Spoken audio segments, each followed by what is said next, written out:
አይዞሽማ። I'm good. አይዞሽ። አንዳንድ የሰው መልካምነት ከጊዜ ጋር መቼም ቢሆን አይረሳም። አመታት ቢነጉዱም በሰው ልብ ውስጥ እንደ ብርሃን ያበራል።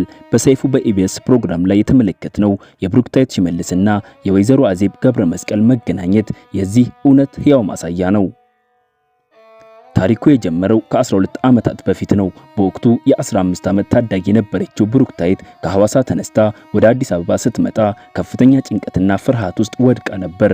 በዚያ አስቸጋሪና ብቸኝነት በሰፈነበት ሰዓት ግን ሕይወቷን የቀየረች አንዲት እውነተኛ እናትን አገኘች። ዛሬ ብሩክታይት በእንባ ታጥባ ማን እንደላካት አላውቅም፣ እኔ ግን እግዚአብሔር የላክልኝ መልአክ ነበረች ስትል ያንን ቀን ታስታውሳለች። ወይዘሮ አዜብ ገብረ መስቀል በዚያ ዕለት ታዳጊዋን አውቶቡስ ላይ ስታገኛት ጭንቀቷ ከፊቷ ላይ ይነበብ ነበር። ምሳ ብትጋብዛትም ማልቀሷን አላቆመችም።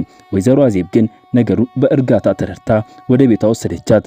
አሳርፋና አረጋግታ ከቤተሰቦቿ ጋር በሰላም እንድትቀላቀል አደረገች።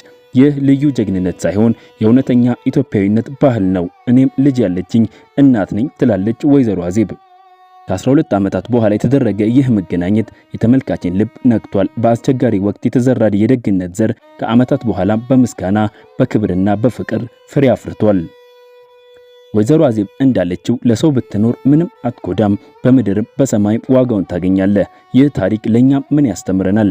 እናንተስ ምን ተሰማችሁ? ሐሳባችሁን በኮሜንት ላይ ያጋሩን። ቻናላችንን ደግሞ ሰብስክራይብ በማድረግ ቤተሰብ ይሁኑ። ይህንን ቪዲዮም እስካሁን ላይክ ያላደረጋችሁ ላይክ ያድርጉ። ሰናይ ቀን